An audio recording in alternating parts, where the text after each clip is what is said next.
Oh.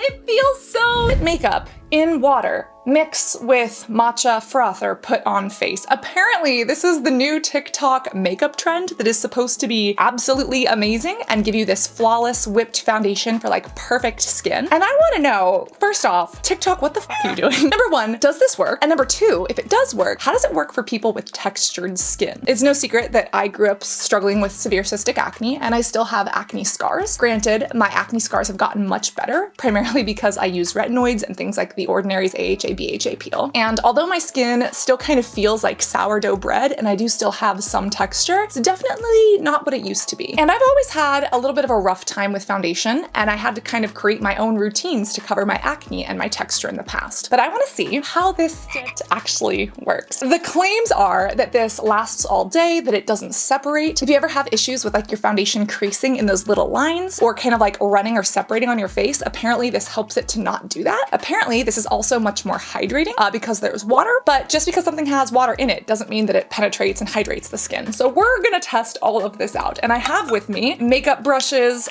foundation, frother, and water because I stay hydrated, both orally and topically. And my face.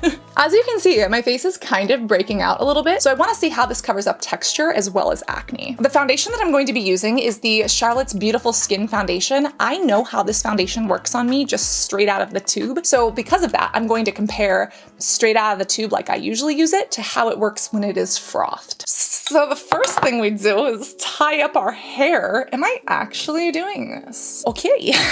Oh, that's the other kicker that I forgot to tell you. Not only am I trying this new trend that might be absolutely terrible, but I'm taking DMV and passport photos today. So if this gets fucked up, so does my entire photo for all of my official documents and cards. And again, this is not the first time I've had very fucked up like official documents and cards. I've got some gnarly yearbook photos. Let's just hope this works. I have water. I don't know how much water I'm supposed to use. I'm gonna try to do equal parts of water and foundation. Is that enough? I mean, I think that's fine, right? I don't want to waste a lot of foundation. I saw a lot of people like wasting foundation. Let's give it a go. Oh no, it's like gumming up on the frother and it's like not even mixing. You see, this is what we talk about all the time. Oil soluble and water soluble. Oils don't mix with waters. Hold please, oh my God.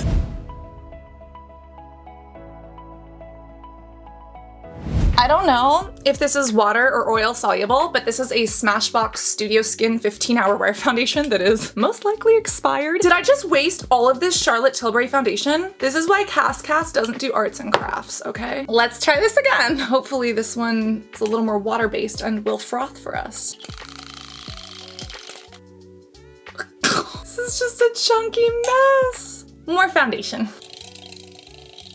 Why is it not frothing? Is my frother not frothy enough? Okay, I finally got it to froth. You have to hold it like half in the foundation and half in the air.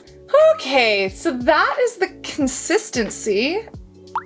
And we're gonna put this on my freshly sunscreened face. So right now I have a little bit of the ISNTREE Hyaluronic Acid Watery Sun Gel on my skin. I know that this one doesn't like pill up or gum up on me. It's like the best foundation ever.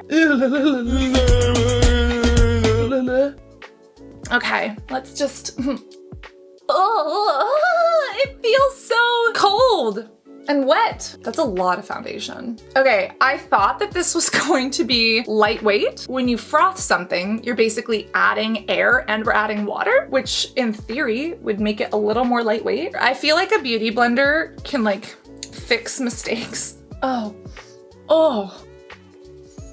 Beauty blender kind of helps. Oh my God, this is not my shade anymore. The way people did this online didn't seem like they had to use powder, but like this feels wet on my skin. Hold up. Wait, why the fuck is this looking good now? Am I crazy?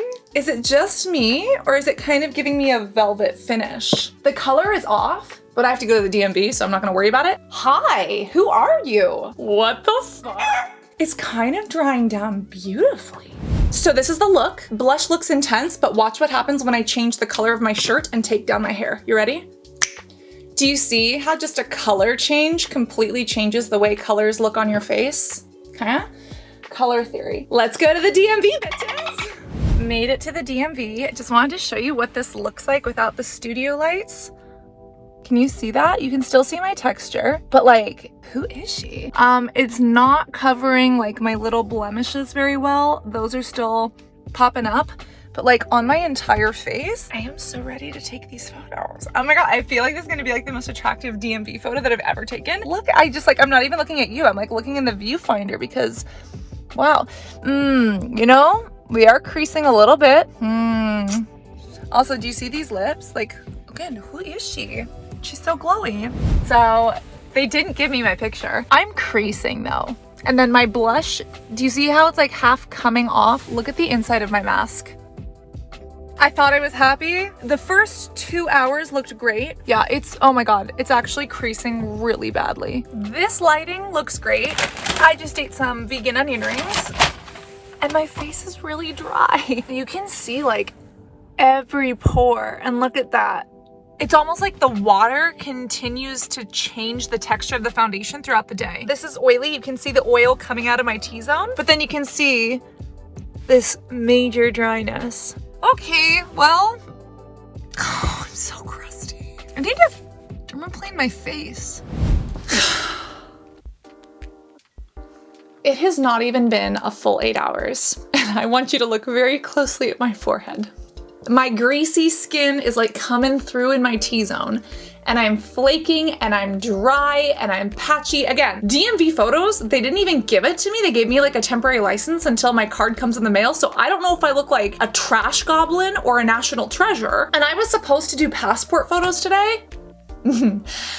No, she has decided against it. I literally cannot wait to remove this off of my face. I feel like mixing the air and water into the formula by frothing obviously changed the composition of the foundation. Yes, it made it feel more whipped, but it also sped up the oxidation process because we literally just put air into the formula. And then when we put water into the formula, I don't actually feel like it made it more hydrating because there's nothing to like seal it in. Like this did not stay. There's no and maybe I should have put a setting spray on it. On textured skin, I mean, I'm not even gonna say anything. You just look at it real close. You tell me what you think. I don't know who this is good for. And this is also just so wasteful. I had to pour like an entire bottle of foundation in, and then look, you can't save this. This is gonna harbor mold and bacteria. It's open throughout the day. Just because it's viral doesn't mean it's valuable. Doesn't mean you should do it. One thing I will say that this has got me thinking about is what if you wanted to mix foundation with something like a skincare serum or something like that? Like if you have a really hydrating serum, or if you had a water product and you wanted to add like some oil, that could actually be interesting. And then that got me thinking, one of my favorite tinted sunscreens is the Weekend Skin. Absolutely beautiful. It's kind of like a thick, almost like moussey texture. If I wanted to make that texture a little bit lighter, I wonder if I could mix the Iris&Romeo in as a sunscreen and mix with water. Problem is, because that's a sunscreen, will mixing water in make it so that it's not an SPF 50 and then all of a sudden it's like an SPF 10 or something. I don't know how adding water and whipping it might change the composition. I cannot recommend this to anybody. This is not something that I will do again. I do not think I will do it again. Remember, kids, that the internet is not a library, it is a dumpster. And sometimes you find a gem, but usually you want to really make sure that you know what you're looking at and try to get something Do remember to stay hydrated both orally and topically. If you want to see the products that I used, you can click the little, what is this, the YouTube shelf thing? I put my favorites right here for you, as well as things that I would actually recommend, like foundations I would recommend to not do this trend that are just really good if you have oily, acne-prone skin like me. And remember to reapply your sunscreen. It's really hard to reapply with this going on, so I'm gonna remove this so I can just put my sunscreen on and go makeup free and feel good about myself again. If you wanna follow me on TikTok, tag me if you try this. I don't recommend that you do. If you just wanna tag me with your skincare routine, that's actually what I wanna see. Maybe I'll react to it. I love you, beautiful butterflies. Always be beautiful inside and out, and I cannot wait to see you in this next video. Excuse me. Oh, those are the onion rings. All right. Love you guys. Bye.